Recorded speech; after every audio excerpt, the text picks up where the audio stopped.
Hi, welcome to the Underknown. I'm your host, Yon Perullo, and today is an interesting episode. I'm calling it Episode 0. This is because this is the band that I started with, where my experience being an underknown musician comes from. We toured pretty extensively in the late 90s, mid 90s, and we had some great success, but we were still not as widely known as I think maybe we should have been, as a lot of people thought we should have been, and we plugged away for years, trying really hard to get our music out there. I hope you find this conversation interesting. I hope you find it a little bit funny.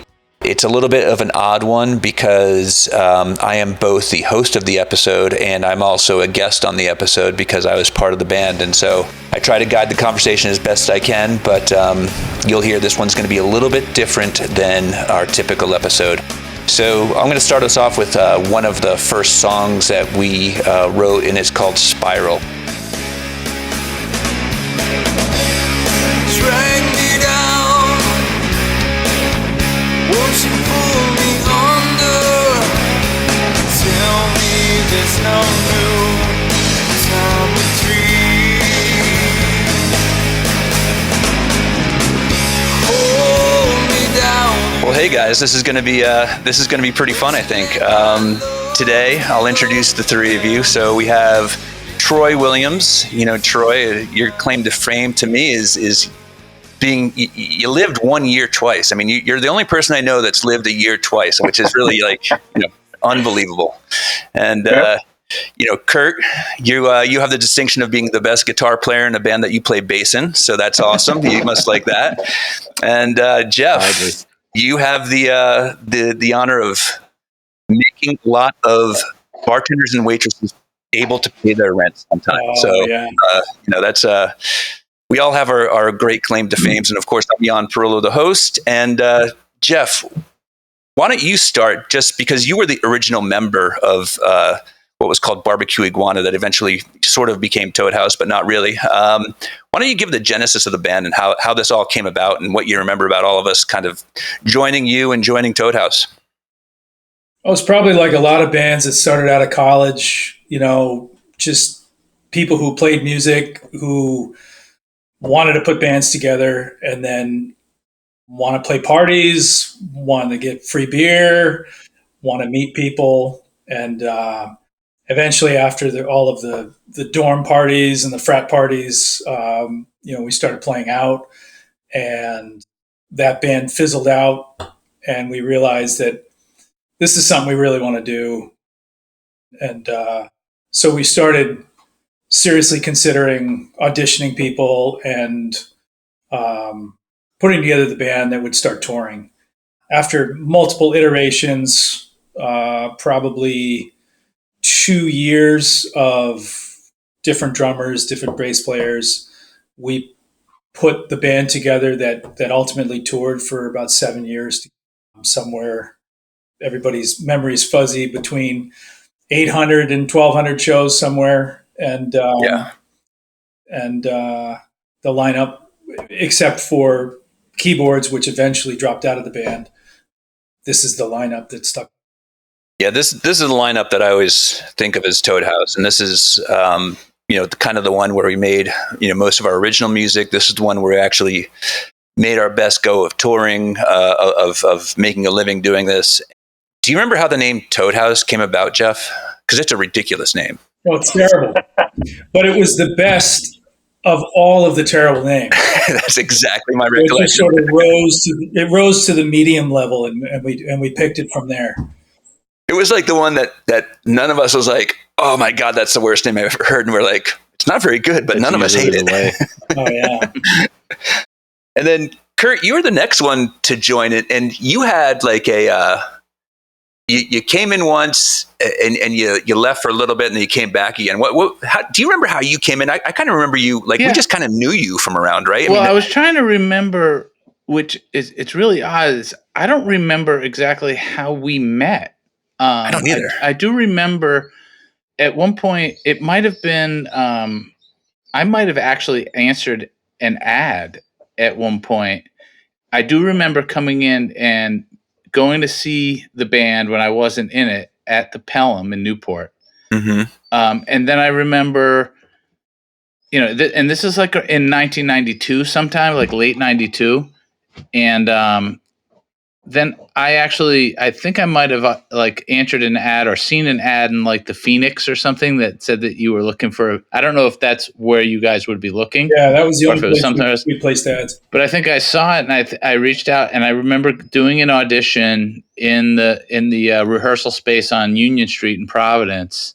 And at that point in time, that Jay was drumming, and he was getting ready to leave for grad school or whatever. And so I auditioned, and for some reason I didn't take the gig, or it didn't work out. But at that point, I started kind of getting to know you guys. I can remember like going over to Jeff's place on High Street and hanging out, going to other shows. There was one time where the three of us, Jeff and Jan and I, we were in New York or something. We went to see like the Sense at like a showcase or something like that. Yeah. And at one point, Jeff actually, so did we stay with your sister or my cousin or something? Your cousin? That, okay, maybe, yeah. But what had happened was, I had, for whatever reason, I turned down the band because whether it was work or other shit that I was doing. But what happened is, after I had some regret about that afterwards, because, you had already, settled on another bass player and brought him in. And what had happened was, at one point, Jeff was like, "Man, why don't you come in and play keys with the band?" And I was like, "Well, I remember that. I don't play keys." And he's like, "It doesn't matter. I don't really sing. Jan doesn't really play guitar." No. But so it was, at that point, I just became kind of an ancillary, like, friend of the band for a few months there. And then what had happened, I distinctly remember I was at work in Narragansett, and it was Memorial Day weekend of 1993. And you guys called, this was before cell phones. And I remember Jan called me at work, and I worked in a restaurant and as a cook in a restaurant. And he called me, and you guys, came down or something, and we talked about it and decided that the next weekend I would join the band. So that meant, and then, so that meant that I had to get, the song list down, the set list, everything, and get ready and play. And my first show was at Great Scots in Alston, like, and the week after, or was it Labor Day? The week after Labor Day, I think. Oh no, it was Memorial Day, because it was early in the summer, because that summer we went to like Nantucket and started doing some other shows. So, and just so everybody knows, like, our set list, we played for 3 hours. I mean, we played quite a long time. So you learning the set list in a week is, I mean, I know you knew a lot of the songs, but you didn't know them all for sure. Yeah. And that's no easy feat to come in and play with somebody. And then, and I remember, and the way we learn music now, it's a lot different in this generation for kids to learn music, because there's other resources. There's YouTube, and there's other ways to do it. We literally had to buy the music. And I can remember when we were picking songs in our cover set, I can remember one time Jeff and I driving to record stores to try to find the CD for that. And like, if it was an obscure song, we would be like, "Oh, they don't have it. We got to go to another store." Yeah. It wasn't like you just go on YouTube and say, search someone, show me how to play, Pearl Jam, Pearl Jam. Yeah, and then some guy's giving you a tutorial. No, we had to like, and then we had to dub it onto cassette and sit there, and hit rewind and pause and try to figure it out. And try to stop it at the right spot to get the next chord. And that's why I would always give up on the solos, because it's like, to try to figure out those solos note for note back then, it was just like, I just got like some of the key notes and then would move on. It was too much. So that's why our covers were always kind of like homages to, to the song. And then Troy, you came along, you knew Kurt, and you came along maybe a year, 2 years later. I mean, how much longer was that? Do you know when you joined? Do you remember joining? I remember. Yeah, I played with Kurt in a band before, and then he asked me to join this. I don't remember how long he was in the band, or like 2 years maybe. No, I was only, I think, if memory serves, I was only in the band for about 8 months because what had happened was when I joined the band that fall of '93, there was some turnover. Like that was basically a reset point for the band. You were losing, a drummer and a bass player, Yeah. and so what had happened is there was a drummer that had auditioned already and kind of been selected by the band, and when he came in it just didn't gel. I don't know if you remember that guy. I don't remember his name at all, but when Jay had finally left to go to grad school and this new drummer came in to start rehearsals, for whatever reason it didn't gel.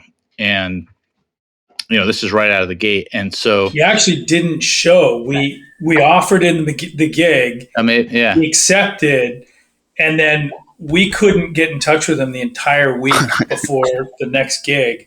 Yeah, exactly. That might have been it. Brought your other friend in, Eric. Yeah, and then we brought Eric in short term, and he was never like a long term fit, but he was still in school, and I think at the point when Eric, when we started to get serious about writing songs and doing it a little bit more professionally than just your average college band. It was always on an incline. Yeah. Like from when I joined, it got more professional every month. That and we were.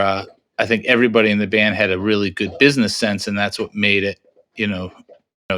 It contributed to some friction, but at the same time, the common denominator was always like, we were going to outwork the other bands and basically do things like that no one else was thinking about, like merchandise and all that type of stuff. But then I remember, at that point, Troy was playing in another band. I think you were playing in Rivera at the time, Troy. And I basically, that was the infamous time. So then Troy came to see us in, it was hot, bro. Yeah, you came to Hartford. That was the infamous porta potty story with John. Yeah. So you asked me to join, and I was like, you told me the set list, and and to be honest, I was like, I don't really know any of those songs, like, I was into like jazz and progressive rock at the time. I wasn't into the alternative grunge scene at that time. And so I was like, let me go check these guys out. So I went up to Hartford with a bunch of my friends and saw you guys. And the place was packed with all college kids. Like you couldn't, like it was a line down the street. And I'm like, all right, I want a part of this. So I got, I went out and got the grunge shorts. And I said, I can do this. That was it. That's all you needed. Did some push-ups so you could play shirtless. Yeah, exactly. And is that the night that you guys put Johnny Sawyer down the hill in the porta potty? And he was blue for like 3 weeks. Oh my God, I forgot. A lot happened that night. Yeah. A lot happened. They took off his clothes and he had to drive back to South Kingstown like naked in the back seat. That was very, very bad of you. Yeah, and the fools that did it had to drive with him in the car. It's not like he didn't stink. I mean, you just screwed yourselves. It definitely backfired. But that was, anyway, long story. But that was how I remember becoming a part of the band. It wasn't that I didn't see the merit of it in the beginning. I just, for whatever reason, like. I was 22, so I just didn't. You said something that actually it makes a lot of sense. So, I mean, once you joined, I mean, every kind of step that we took forward, what was a step up? I mean, we got better and better. I mean, the personnel in the bands that as we progressed always made us better. We always got better. I mean, the only constant in this thing, going back to the barbecued iguana was me and Jeff, and every, we had, like Jeff said, we had keyboards before, and that was really good, but it was kind of like also, I don't want to say it was hokey. It wasn't hokey, but like it just didn't fit with what we were doing. I don't think. I mean, would you agree with that, Jeff? I mean, what did you think? Like when we kind of ditched the keyboards, was that? I think we realized that the core sound, it wasn't necessary, especially during recording. We could fill out the sound, and your style of playing, it was a 3-piece with a lot going on sound wise.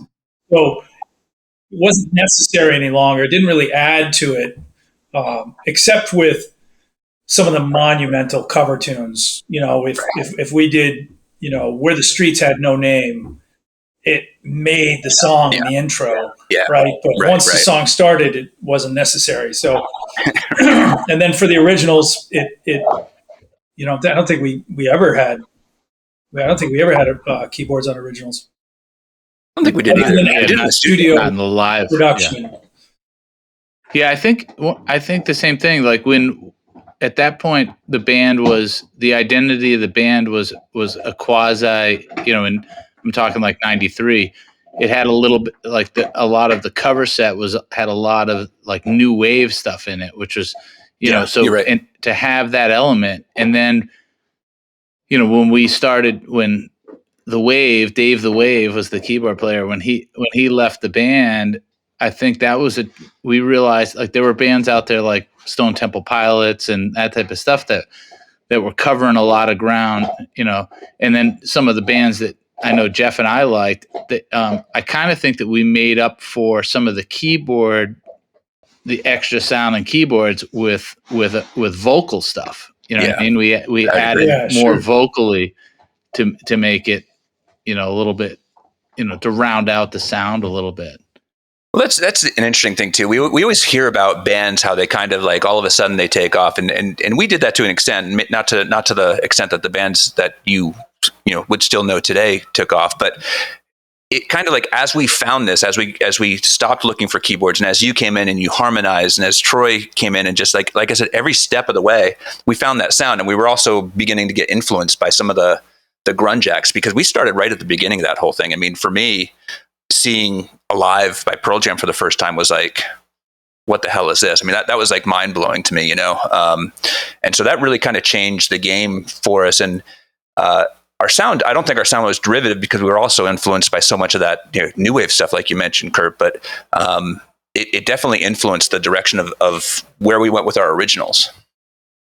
Without question. I mean, you could hear everybody's personal influence in the band, but people thought we were part of the grunge scene most of the time. When we were touring more far afield from home, people assumed we were from the West Coast. Yeah. And, after we got the management and the booking agent, and we were touring 4 or 5 nights a week, regularly, everything just sort of just kept, production got better, our sound crew got better, our gear got better, and we found our sound touring. Really not in the studio at all, but playing live. 100%.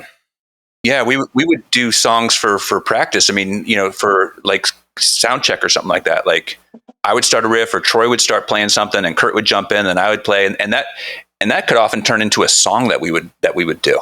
Oh yeah. That was the basis for a lot of our and the extended jams of songs where we would do medleys and that type of stuff. Some of my, even to this day, some of the best like live performance, like the best I felt playing live was totally improvisational, like extended jams and stuff like that. And we were comfortable because we played so much, and we knew for some reason we could communicate without, saying, okay, let's do one more time and then we'll go back into the chorus. We just kind of knew. Right. That's the only way to get tight with the band, is to play out. I mean, I've done a lot of fill-ins with bands, and you just don't. You're always on the edge of your seat because you don't know what the other guys are doing. When we were playing, it was just like close your eyes and you're in the moment, and that's what I miss the most. Is listening. You know what I mean? That's a lost art in bands these days. Even the bands that I play with now, it's just if you're not listening and you're just shoegazing, you know what I mean? Then you miss out on a lot of magic, I think. We could cue by looking at each other, and one look we would know that we're going in a completely different direction.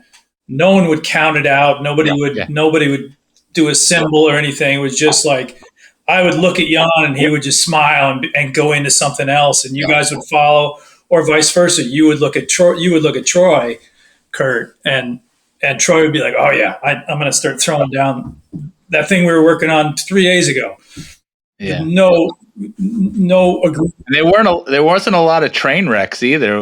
No. Fortunately, like we ended up sticking the landing more often than not. And that was just because after 500 shows together, after 700 shows together, it was just like, okay, we knew where the train was going, and and sometimes even out of I don't want to say it was out of boredom, but playing live became it was just what we did, right? So we did it all the time, and so sometimes, I mean, some of those medleys, I remember we would have an entire set that was essentially one song, but that within that song was like 15 others, like that Jeff would start singing in a completely different key, and we'd just go with, like, he'd start like singing like an old Doors tune or something like that in the middle of Even Flow or middle of like one of our tunes, and it would just like we would just be able to go and I heard an old U2 song on the radio, on satellite radio the other day, and it was like an early U2 song, and it was basically, it was something that Jeff used to stick into a song that I thought he made up. And now 30 years later, I'm like, wait a minute.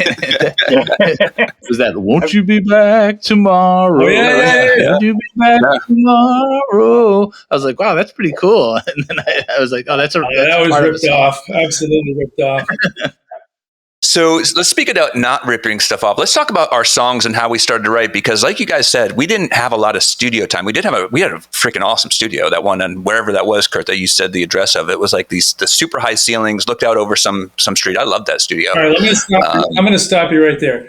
The best part of that studio was it was next to Johnson and Wales Cooking University, Culinary Institute, and at midnight on Wednesday night or Tuesday nights, our regular rehearsal night, they would hand out the food at midnight. They would open the doors, and we would all go down and eat for free every Tuesday night. And the Dunkin' Donuts across the street at midnight would get rid of all of the donuts and just put them out in garbage bags, clean, and knowing that someone was just going to rip open the bag and eat them all. So that was the best part of that studio.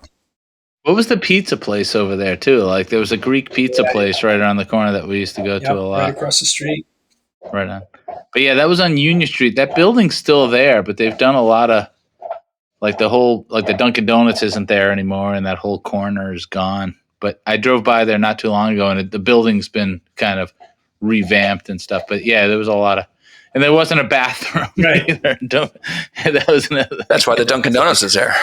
Yeah, Dunkin' Donuts and the pizza place. Yeah, that was great. But so I don't know if you remember, Jeff, the first song that we ever wrote together, and actually told the story on the last, it's actually the next podcast, which with Dylan, was the first song that I personally ever wrote. I was probably 18 or 19, and it came out like a country song. And so I was just like, I'm not writing any more songs. I hated what I wrote. It was like, I developed a Southern accent. It was terrible. We usually hate what you wrote. I usually hate what I wrote. So do you guys, yeah. And so, do you remember how we came up with Spiral? Do you remember what happened? And I know that was the first one, and I think that Kurt was in the band. No, I wasn't in the band. Okay, that was when I took a hiatus, like you had mentioned. Oh, that was a hiatus. Okay. I left the band sometime in the summer, and this is actually, even before Troy came in the band. I had left the band, briefly, only for a summer. You know what I mean? Yeah. I thought that I was going to go in a different direction and everything, but then, but we were still in contact. I remember coming to see the band. Was that when you became the lead singer of, was that Diesel Fiend? Yeah. I had started a band that was an all original band, and I was singing and playing guitar in it, and it was just, I don't know if that was the sole reason. It was just, like Jan had alluded to, playing, the commitment to playing those shows and the commitment that was required by the members of the band wasn't such that you could Like no one ever said, "Yeah, I can't play next Saturday." Right. Like in the entire time I was in the band, no one ever said, I need to, find a sub for that gig. We missed. That wasn't People would an option. you'd miss weddings and funerals and graduations and stuff like that because you were expected. If the band was booked, you were playing the show, no matter when or where it was. And that 180 to 200 shows a year. Yeah. So that was, I think that level of commitment was what made me at one point want to step back from it, or, and it wasn't anything that the band was or wasn't doing. I was like, am I prepared for this level of commitment? So, and then, so having a side band or something like that wasn't necessarily it, but then after being away from it, for a few months, I think it was just the summer, I realized that, in order to get anywhere in a band, that's the level of commitment that you have to have in order to, if everyone just said, we'll play and whatever. And if not, I don't like to play. I don't like to rehearse Thursday nights, right. Or I don't like to play on Fridays and Saturdays. I want to have some time with my girlfriend or something like that. Then it wouldn't work, Do you? So we'll get back to the story of how we wrote Spiral, but like it was also a little bit different because we didn't play places with their own sound systems. And so at first we had a box truck. We actually owned a box truck with our own, PA and all that kind of stuff. And I can't remember if we just leased the PA or if we bought the PA or what we did, but we had it was a big box truck full of equipment, and we would have to drive that to wherever we were going with another car, because it only had 2 seats, and load in all that shit and then load it all out. We didn't have roadies, especially at first. I mean, that came when we got our school bus, but that was the time that you took the hiatus, because it wasn't just getting to the gig and playing. It was getting to the gig, being the roadie for like a couple hours. We had to hire a sound man and a light man. But that was exhausting.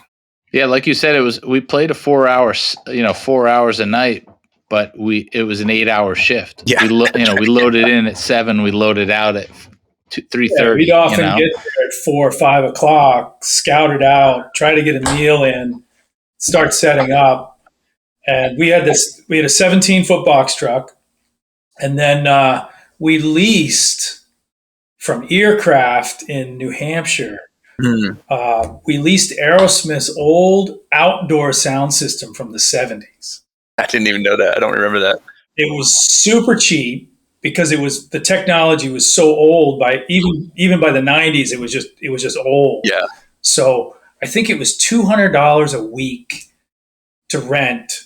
Massive. These things were what was huge. that? 8 feet, 8.5 feet tall. Each I don't know, that basement. I just remember there were 6 of those subs. Well, there's 6 subs or 4 subs, but the heaviest thing was the amp racks. Yeah. Yeah. Oh my God. That was the thing that nobody pushing those amp racks up or bringing them up the fire escape at the Russian Lady in Hartford. Russian Lady. Yeah. Everything was so heavy. Yeah. So big and heavy. Now you could probably get the same sound with this little speaker. Remember the load in at the Frying Pan, which was the tugboat in New York City? Oh my God. Yeah. Man. I don't think we were able to get half of the PA system through that. We weren't. Through the bulkhead. We also didn't want and we had to pare down and figure out how to make a PA system. Because we had to go downstairs in this boat, and it was there was rust. I mean, I remember I was thinking if I cut myself, I'm probably going to catch some sort of weird disease because it was so. Part of the rider, we had to get a tetanus shot. To this day, that's the worst loading I've ever done. Which tugboat? Yeah, that frying pan. Yeah, it was that boat. And, it's bad enough it was a boat and you had to go in over the loading dock, and then they tell you you're playing in the engine room. Yeah, you're playing which in the was like 4 flights down. You're going down like these submarine doors, And did people come down to that? I don't remember if people I remember it was some sort of like URI party or something. If I remember, there were people in front of us, but most of the people were like around railings as you went up. Because you would go up 3 or 4 floors, and it was just like people all the way up, and there were only a few people on our level. So it was really weird. So they were looking down on us. It must have sounded terrible. It was like a big mezzanine with multiple floors. Yeah. There were like 400 people there. It was crazy. hot as hell. It stunk like diesel fuel. But it was awesome. I remember we played there, I think, more than once, and it was really fun. That was definitely a fun place. Do you remember all the stuff that they had in like formaldehyde, like all the old, like fish and stuff like that? They had the whole room like was full of like formaldehyde jars with stuff in it. It was all backlit, eerily backlit, yeah. It was all green or something. Yeah, exactly. It was like Twin Peaks. Yeah, it was crazy. It was a cool place. I remember all like the hooks and chains hanging from the ceiling, like that's how they moved the engines and stuff. Like it was, and everything was all rusty and it was. I mean, it was cool. Yeah, they removed the engines, so we were playing in what was the engine room. Yeah, and Well, I think that ship was on like the bottom of whatever the Hudson River or whatever. It was like they raised it up after it had been sitting at the bottom. I think you're right. It was like a salvage of some sort, right? It sunk. We just and they pumped raised it out and welded it, and was it bolted to the dock? So it was.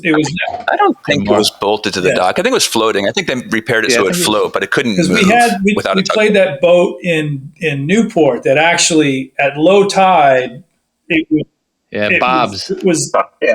Oh my God, that's right. You had to bring like a cinder block to put under your key at low tide, and then halfway through the show, you'd take the cinder block out. Listed. That must have been good for you, Troy. Do you remember that one? Like because there's nothing to put under you. You're just going to be slanted. Yeah. What I remember about that place, because you're on a slant for 3 hours. You're sitting on one butt cheek, so one of my leg would fall asleep. I remember be like numb, like one whole half of my body went numb from playing like this. You're like playing uphill. It had a really low ceiling too, I think. I think you're right. That's right. That was another place I was always just absolutely packed and so hot. What about superlative wise? What was the best load in and like gig accommodations that we played, like places that we loved doing? The Paradise in Boston, before they put up the walls, when it was one big room, load in because they had that incredible PA. Yeah, backline and half a backline, so we just brought our instruments in.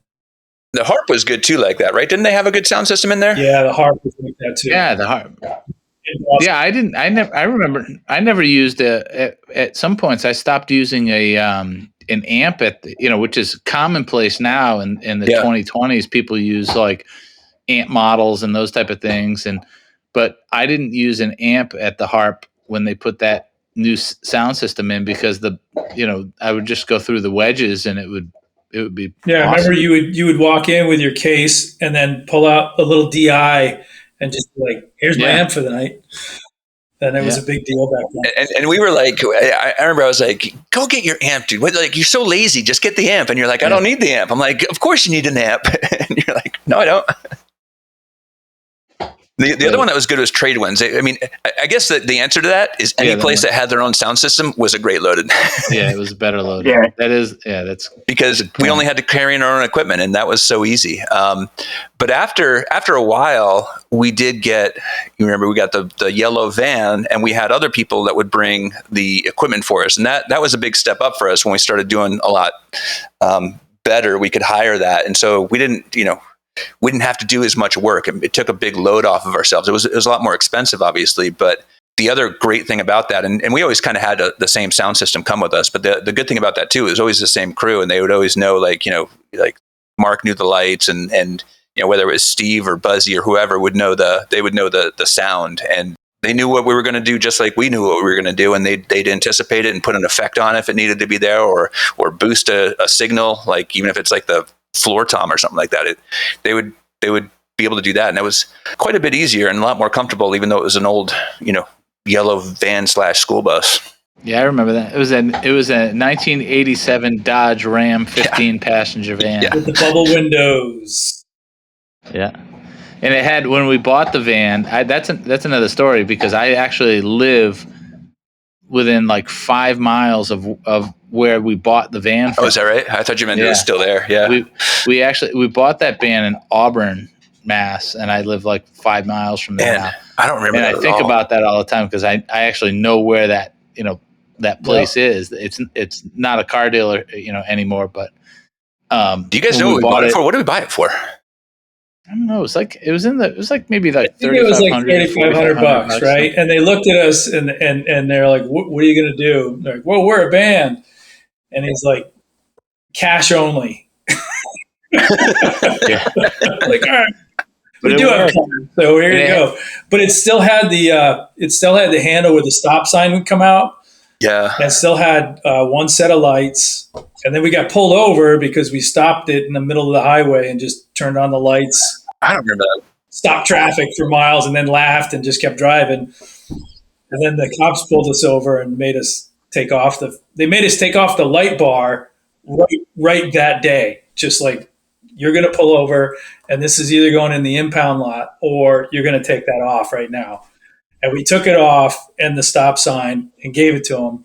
And then I remember that it had an AM radio in it at the time, and by some weird coincidence, the car that I had was also like a Dodge, and my radio it was an AM FM cassette, and it fit. So I just basically unbolted the radio in my car. I don't know if you guys remember that, and I bolted it into the van, and it fit like it was meant to go there. I think that's one of the reasons. One of the things I remember very distinctly is when we would drive from New England and hit into New Jersey, like right over the Golden Gate, right over the George Washington Bridge. Within like half hour, you'd hear a Bruce Springsteen song, no matter what. And so every time, like no matter what station you were on, you'd hear a Bruce Springsteen song. We gotta be in Jersey. Yeah, you couldn't get in and out of Jersey without either definitely not Springsteen or Bon Jovi coming on. Yeah, I don't remember as much Bon Jovi as I remember. I just remember every single time it was Bruce Springsteen was on. That's certainly. And back in those days, that there was only a few radio stations that came in, and Yeah, that was super. That was much different than now. You had to remember your radio station. So, all right, let's get back to the music that we were writing at the time. So Spiral was the first song that we ever at least wrote and kept, Jeff. I mean, do you remember how the genesis of that and how that one came about? Like, I kind of have a weird memory of that. Yeah, that was one of those sound check, just progressions. I don't think so. The two chords in the beginning, was just something that you were playing for sound check. Nothing beyond that. Just here's what I remember. Something different. Tell me if this rings a bell to you. I remember you and I, because we lived together at that time in like Musquamacut or something like that, someplace like on the beach. And you and I were sitting on the couch, and we were arguing about something. And you were like, write a progression I can sing over. Stop, like whatever. You were like, just do. And I was like, here, this. And that's what I remember. I remember that's where Spiral came from. And you're like, yeah, that. That's what I remember. I remember being totally like, because it was on acoustic guitar, and I'm just like, here, just sing over this. And I didn't know where it came from. But that's what I remember from Spiral. Is like came out of like this argument where I'm like, you want something, take this. And you're like, yeah, that's actually good. And I'm like, oh. And so then we stopped arguing and started writing the song. But it probably evolved in sound checks because we only had that opening riff. So my memory is you played the thing that we were playing in sound check, but then all of a sudden there was a bridge and a chorus. When you sat down, you're okay, and you finished it right there. It was like, oh, that's a whole song. Oh, maybe in 10 minutes, and then we had a really heavy drummer at the time, Paul Oliver, who was just oh my God, he hit so hard. He made us cover Helmet. Yeah, that's right. He was into like Helmet. Yep. You guys would have been like a Dream Theater tribute band. And wouldn't let you get anywhere near his drums. Oh my God, I think he broke a knuckle of mine one time. Yeah. Like acid. Yeah, right. Can't get water in my face. It's like acid. So funny. He was good. But he was really good. He was. He was obsessed with Living Color, and yeah, I actually sent him the symbols that we got, Troy. Mm-hmm.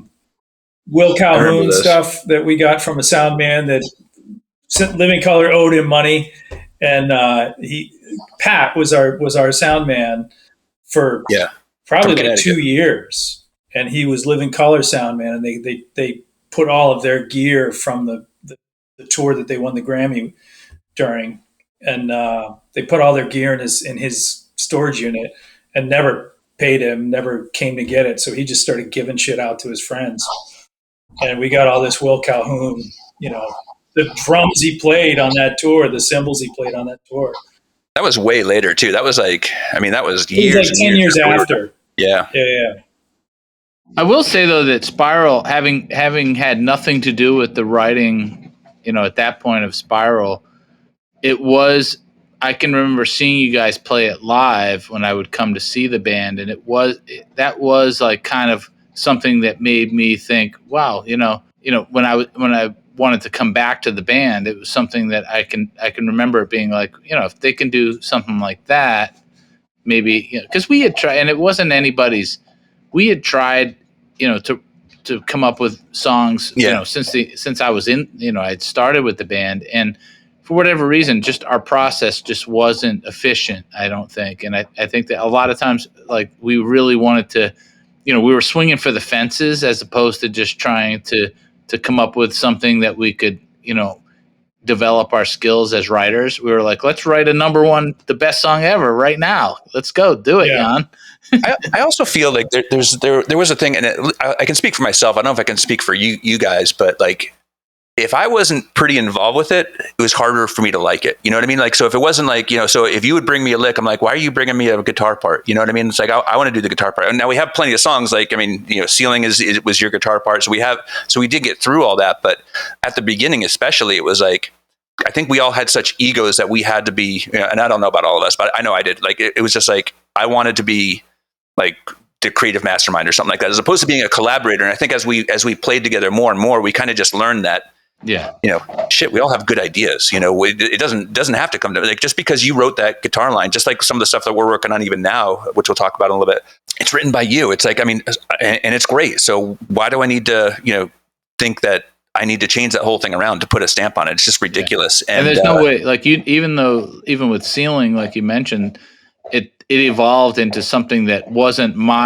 it wasn't the way I played it or anything like that. It was that was the framework maybe, but then your parts and your, interpretation of it. Well, it's experience and trust, right? Once you develop that much trust in the rest of the band, it's like, okay, this is everybody's soup, so. Yeah.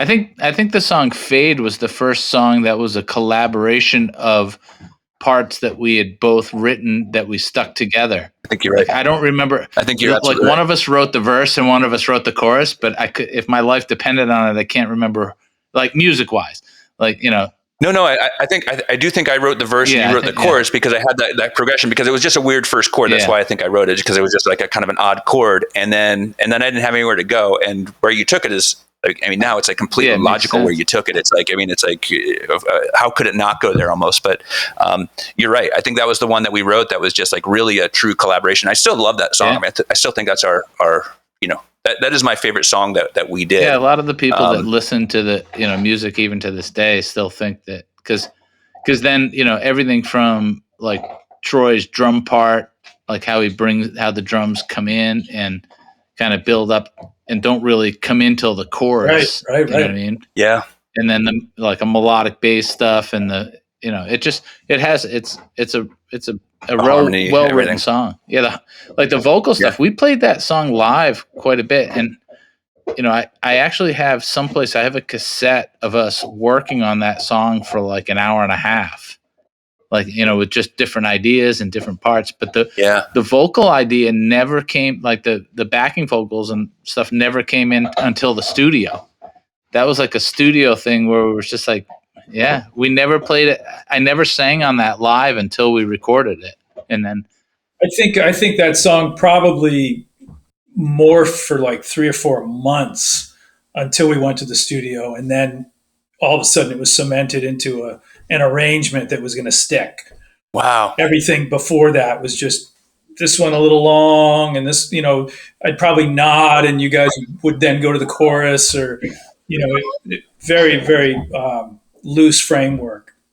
The one that I remember the most in the studio was Quirky Ray, mainly because Troy didn't play it, and I not because we replaced Troy, because the producer thought it would be a great idea to have a mechanical, like a drum track on it, loop. And Troy went along with it, but I still think it would have been better with the real drums, like we played it, originally. And I definitely don't like that choice of it, but that's the one I really remember, because we kind of wrestled with it, and Troy went along with. I probably wouldn't have gone along with it if you said let's replace a guitar, with a keyboard. I would have been like, absolutely not. I'm playing on the song. But Troy, to his credit, it's like, yeah, sure, we'll try it.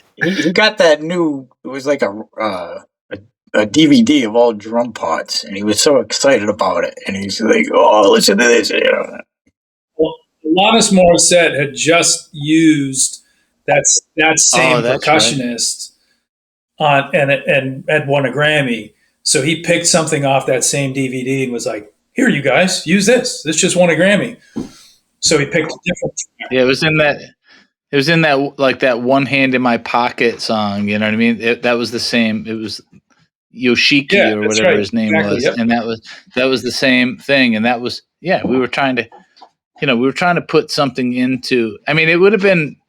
I think it would have been better if we had recorded like 14 songs and had a loop on one of them. It would have been a little bit more, palatable. But I think, we basically, there's only 5 full length songs on the EP, and we were trying to come up with something that was current sounding and that. Yeah, exactly. Stuff, so. Well, I think that we were, because of who the guy that produced it was, I don't know if we want to say, but, he had this resume that we were trusting would help us get to the next level. And, we paid too much for that CD, given the way it sounded. And we let him make some decisions that I think you'd have to do with a producer, but he was a producer that spent most of his time up in his office, not in with us. I mean, he would come down and be like you guys said, here, use this, it won a Grammy, and go back upstairs and let the engineer put it in. I mean, it was like, the production was not, I don't think it was what any of us expected. Certainly for me, it wasn't what I expected. With Chick Corea and Aerosmith and Seal, and you tend to say, okay, we're gonna let go of the wheel quite a bit. Yeah, we're gonna listen to you. Yeah, which is our role as a band. But I mean, live and learn. If we had gotten around to doing it, a second time, I think we would have benefited from that, which is, kind of what we're doing now, even though it's 30 years later. I think we all have a better idea of the process. Right. Well, if you even look at like how I completely agree with that. But if you even look at just what we're putting up there to work on, to collaborate with, this is like kind of where we stopped, right? It's like, it's your stuff, it's my stuff, it's whoever's stuff like starts it. It doesn't matter. If you change something that I do, I don't care. Like, you don't care if I completely change your guitar line. You're like, hey, cool, whatever. It's just like a much more, I don't know, with age, we've kind of let go of a lot of the ego stuff that definitely, I think we started to let go of, but it was still probably there when we were in our 20s. Way more collaborative.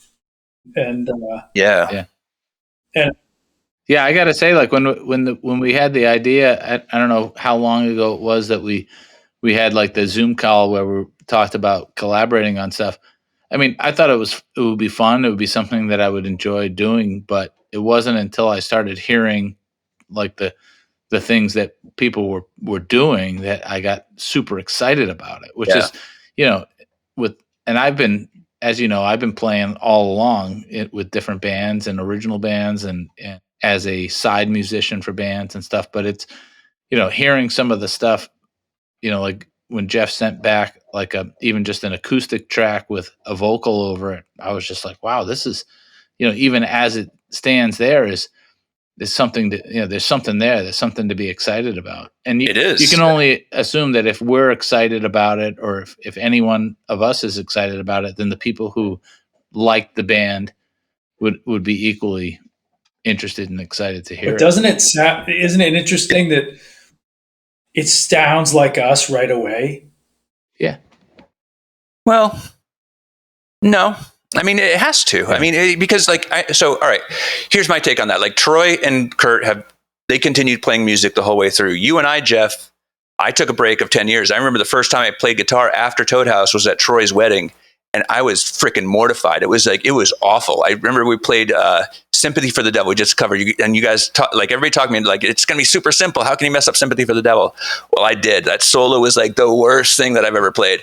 And I put it back down again. I didn't even play again. And, Jeff, I don't think you've been in another band since then. You've, done your career, your furniture building and everything. And you still sing, but it's not like I don't know.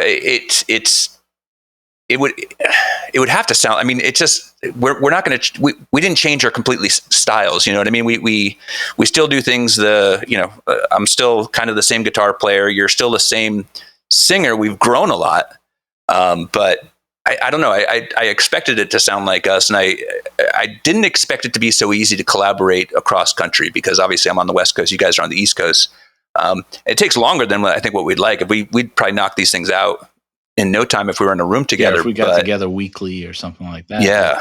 But I think this stuff is good. I mean, Kurt, you had some amazing ideas, and Jeff, you've just been able to put some really good ideas over it. I know that you've said that, the writing of the lyrics is different for you now that you're older, but I think that's going to come. I mean, you have great melodies. So, and Troy, you got to set up that freaking kid of yours in there. Yeah. It's a choice. I think Troy's parts are the standout at this point. Yeah, I do have to get the recording side down. I mean, this is a learning curve for me. I'm old school. I'd rather be in a room with you guys, and because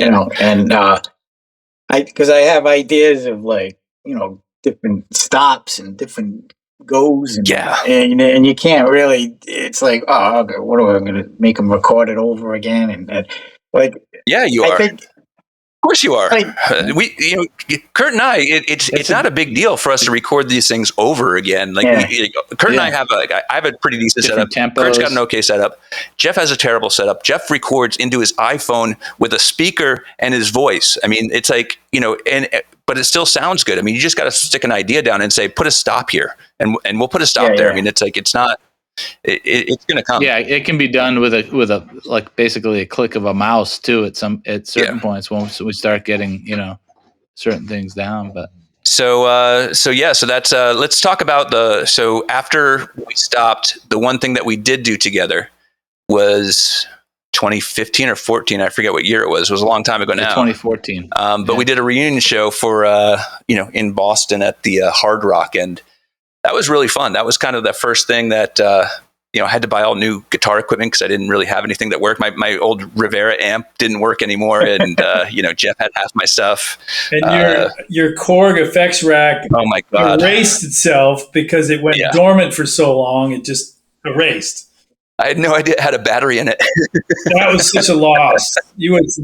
What happened to your Rivera amp? Insane sounds. I think the tubes were blown. It just had all kinds of problems. So when I turned it on, it just wasn't there. It's fixed now. I mean, it sounds great, but that one, and then the other amp was at Jeff's. That was the one that flew out of the back of our box truck, and I don't know if you remember that. It was like in pieces. I remember that the amp too. It was a amp rack bouncing down the embankment. Is that like a Fender bass? No, it was a Fender Super, and we picked it up. We put it together, and it played the show that night. It didn't miss a beat. Yeah. We glued it together and screwed it together, and that's right. Yeah, and plugged it in, and it worked. It worked. Oh my God. Miracle! I wouldn't expect you guys to notice this, but one of the biggest differences in my playing between the original Toad House days and the reunion stuff is that somewhere in that period of time, I stopped playing with a pick. I did notice that. I did notice that. And it was because I put the bass down for a while and was playing mostly guitar and acoustic guitar and stuff. And when I picked the bass back up again, you know, I basically relearned, you know, my how to play playing with my fingers, and it just felt more comfortable. And to this day, I don't use a pick. You play acoustic guitar with your fingers a lot too. Yeah, I used to do some finger picking and stuff like that. But no, I mean, but it's still, it's a different, like, there is a difference there. Like, I'll play more with my fingers now than I used to with a guitar. But it still sounds like that. Like your bass lines are still melodic. It's still like kind of the same. Like that's what I mean when it doesn't change. It's like, yeah, my sound I think has changed a bit, but it's still us, you know. Jeff's voice still sounds the same. I'm sure, you know, Troy, it still sounds the same. So it's really interesting how, you know, even after all this time, we can pick it up and still have it sound like us. It's really kind of cool. Yeah, it's crazy. I mean, we might set a world record for like release, like between freshman and sophomore releases. I know, 30 years. Yeah. We'll see if anyone cares. Concrete came out in we had our record release party I think it was in May of 1996. And it was, where was it? I remember being outside the place. It was at Bourbon Street was one of the record release parties. We did the real one at Bourbon Street, and then we did one maybe Copperfields or someplace, or at Great Scott. We didn't tell anyone that we already had it in Connecticut. That makes sense. Yeah, but then 15 years later, 20 years later, or whatever it was, we did that show, and we still had a lot of people show up. Which was great. Yeah. And it was like kind of crazy just to hear. I mean, I remember, you know, Tracy yelling "Spiral," and just he's got that distinct voice where he's like, "Play Spiral," and it's just like it was awesome to see all those old people come out. So yeah, it's amazing that people remembered, and some people traveled some distance. You know, there were people from New Jersey that traveled up to Boston for that. Yeah, I saw people from pretty much all the 8 or 9 states that we played in. Mostly, I saw people from Vermont and New Hampshire and Maine, and that was a great room. That was a really good room, actually. Yeah, I liked playing there. That was good. I don't remember interacting with people because I was in 13 bands that night. that night made me realize, like I took it for granted, like how, like, we impacted some of those people. Like, you know, people were coming up to me, saying, "Oh man, I met my wife at one of your shows," and you know, and they were traveling far to see this reunion show, and I'm like, man, we must have really meant something to these people, and I didn't really realize it at the time because we're playing to all these packed places, but we were playing every night, so we didn't get to go out to see the empty rooms down the street. You know, like okay, I just assumed, okay, it's going to be packed. Like, you know, all these places are packed. Every place is packed. It's just the way it is. I completely took that 100% for granted at the time, and you know, that reunion show kind of made me realize, like, you know, people came out to see us, which was cool. Yeah. Yeah, no, I did too, and I was ready to get my career going, so I left the band. As Jeff said in my wedding, the speech he gave at my wedding, he just left the band, and so I did do that, trying to get my career on it. But yeah, it's one of those things where there's still a huge what if. Like, what if we didn't do that, and, you know, could we have done? I think part of it too was, I know we were all a bit disappointed with how that album came out, but I think part of it was just like, that was such a struggle to put that out, and then, you know, it was so expensive, and we put so much time and energy into it, and it came out like it wasn't what we wanted, I think, and that was a real letdown for me personally. I still listen with Space. It sounds better, but there's still like notes that I hear that I play that make me absolutely cringe. Like, it almost ruins for some time I couldn't even listen to the album because I would hear this one note at the end of the solo where I had a slide, and I kind of flubbed the note that it goes to, and you can't really hear it, but it drives me crazy. So I think for me, a lot of that definitely had an impact on it. The songs really came together well, but sonically that album does not sound good. The sound. Yeah.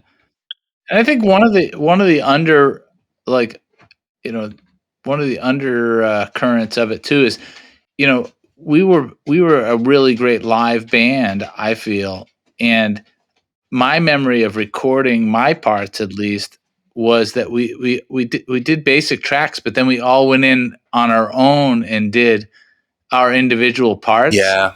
And that totally wasn't the vibe of the band. Like, we played 99% of the time, I think, like, we played off each other, and then to go in and do basically like overdub session stuff. Like, I sat in the control room and played bass to the speakers, and it just wasn't the same vibe. Another thing was we used the click track, and that really affected the feel of the song, because I think live we pull back and we play ahead a lot. We do that a lot, and that has a lot of the feel of the song. Yeah. But even just, and our time wasn't bad. Our time was great, So but you're right. That had a lot to do with the dynamic. You couldn't lean in and hold back at all. The recording studios where we did different demos, we always played in the same room. Yeah. And then I would go out and do the vocals in either the control booth or a vocal booth. But scratch track was done out there, and like we always were. I really regret not doing that album at Stable. What they've built into DAWs now, and I don't know if yours has it, Kurt, but they have like a humanize, and so what that means is essentially it doesn't perfectly keep time. So if I have like a mechanical drummer, like I usually write with, that drum will change times throughout, just slightly, to make it feel and more the dynamic human. too of each hit. Like, instead of each hit being exactly the same, it varies the dynamic. That's cool. And I think that's what you're talking about, Troy. Like we kind of lost that because we tried to turn you into like that machine, and so it not that records can't be written like that. It's just like Kurt said, it's not the way that we wrote. It's not the way that we played. And Jeff, we played those songs, 100 times live, and it just built a certain feel, and then the click kind of, even just the endings of the songs, we usually kind of slow down the endings, but on the CD, it's like, and it just stops, there's no. Yeah.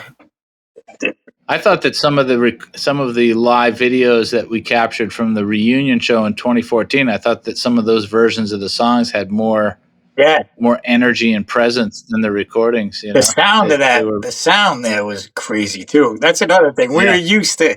That was the first time we played with this, this new technology. Like where you can actually hear on stage. And I think that was the first time I heard Jeff singing. It's like, because back in the day, this could be a good thing. Back in the day, I could barely hear you guys because the monitors were out in the front, and I had like this crappy big monitor. I unplugged halfway through the show because it just sounds like crap. And I never thought about that, but I didn't either. And I thought like that night was just like so like easy. It was just like, wow, everything just sounds good. We laid in the pocket, like. You had a broken hand. You were playing with one hand that whole night. That was insane. That's right. I want to redo with that. I definitely want another reunion because I could play it too. I can't believe the feel. I can't believe that people wouldn't have no idea that you had a broken hand playing with one hand. Every now and then you'd see you really gingerly hit something, but you basically had your one hand in your pocket the whole night.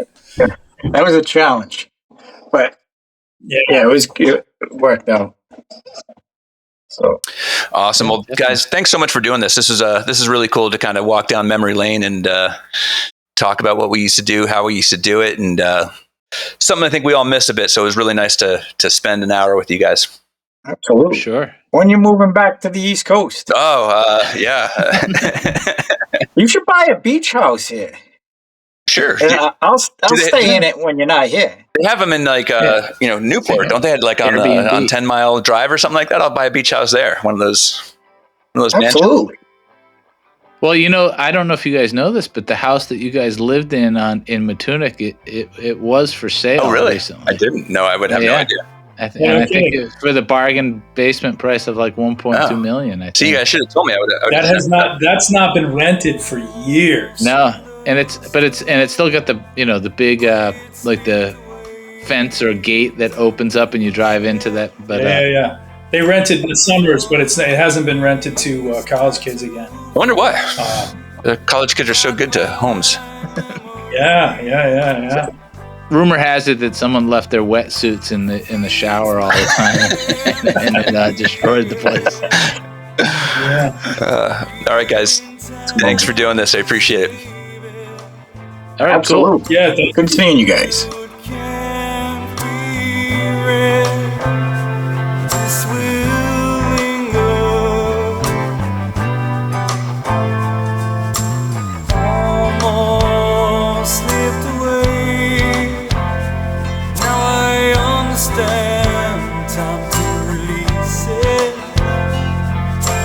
Camphor in my veins, we'll have to learn to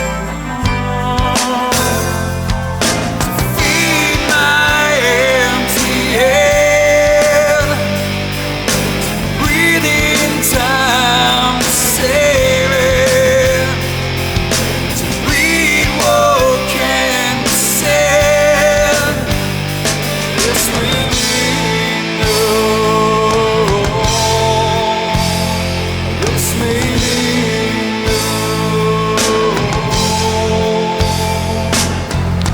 Hope you enjoyed my conversation with my bandmates from Toad House.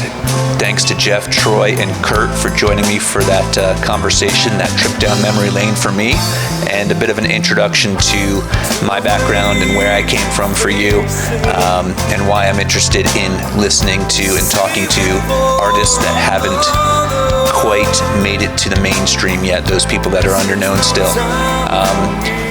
Very different back when I did it than today. We didn't have social media. We didn't have YouTube. We didn't have ways like that to promote your music. We never even had a website.